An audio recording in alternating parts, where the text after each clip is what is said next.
dito kasi dapat ngayon araw na to, confirmation of charges. Pero pumunta pa rin tayo. Ay, opo, suspendido po kasi yung file sa ngayon kasi nag-file ng motion yung abogado ni PRD. At hinihingi niya na i-drop na lahat ng charges dahil posibleng hindi na siya competent tumayo sa trial.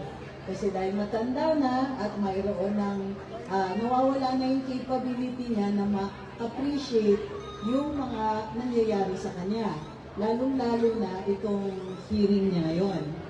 Ngayon, ang ibig sabihin ng confirmation of charges, kung i-uphold ng pre-trial, yun yung nagdidinig sa kaso niya ngayon.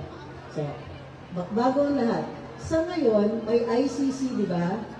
May pre-trial chamber. Bago umakyat yung kaso sa ICC, doon muna sa pre-trial chamber. Issue ito sa atin. Kasi kinulong siya, hindi pa po confirmed yung charges sa kanya. So, yun ang dinidinig sa kanya ngayon. Yung prosecution, kailangan ihain nila kung ano yung kanilang akusasyon. Kung ano yung charge. So, kahapon, finally, matapos ang matagal na panahon, nilabas na nila yung kanilang official na charge. At 3 counts ng murder pursuant dun sa 45 na supposedly namatay. Tungo ito doon sa tinatawag na Barangay Clearing Operations. Ito yung tinatawag nating tokhang. Ano yung tokhang? Nagdo-door to door yung mga pulis, tapos tatanungin nila, meron ba dito na gumagamit ng illegal na gamot o ng pinagbabawal na gamot? Pag umamin sila, i-assist sila mag-seek ng rehab. At kung hindi, imo-monitor sila. Pag ino-monitor sila at gumamit pa rin o involved sa ibang illegal activities, mabilis silang mahuhuli. So yun po yung barangay clearing operations. Pero ayon dun sa prosecution, ito yung reason kung bakit may mga sinisingle out.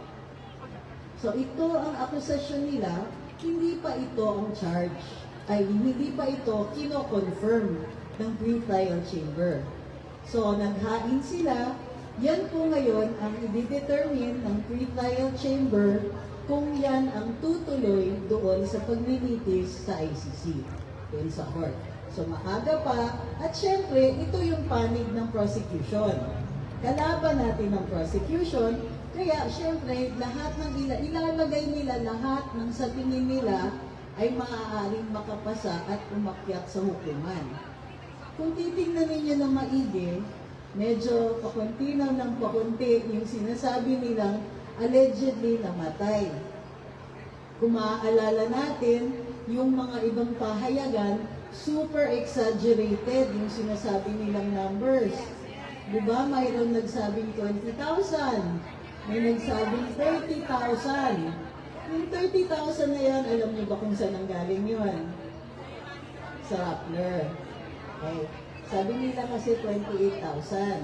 So dahil sinabi ng Rappler, mayroong nagsusulat ng paper sa isang academic journal, sinite niya yung Rappler.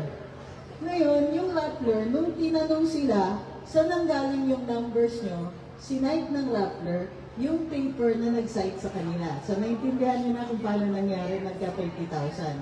Sila nagba-back and forth nung 30,000 na sinasabi nila. Kaya nawala yung 30,000, nung nabisto na yung dalawang yon, sinasite lang nila ang bawat isa't isa. So, bumaba ng bumaba. Hindi natin alam saan nanggaling yung sinasabi nila ngayon na 12,000. Kasi, pag tinignan ninyo, kinalatis ninyo yung numbers ng PNP, 6,000. Okay. Yung 6,000 na yun, supposedly during operations, iba-iba po ang mga pangyayari dyan.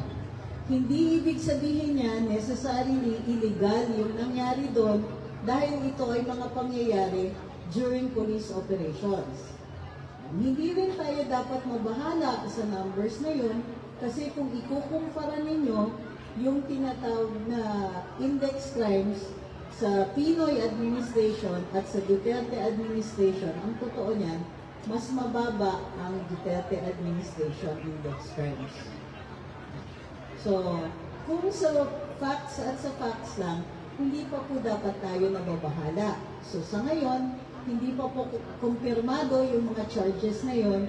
Yun po ang ililitis at yun po ang magiging reason para sa susunod na trial. Kung aabot doon. Ngayon, may dalawang nakahain na motion.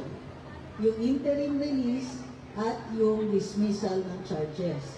Sa ngayon, hindi pa po nag-rule ang pre-trial chamber tungkol doon, kung kaya't malayo pa rin bago mag-decide pa doon sa charges ng prosecution.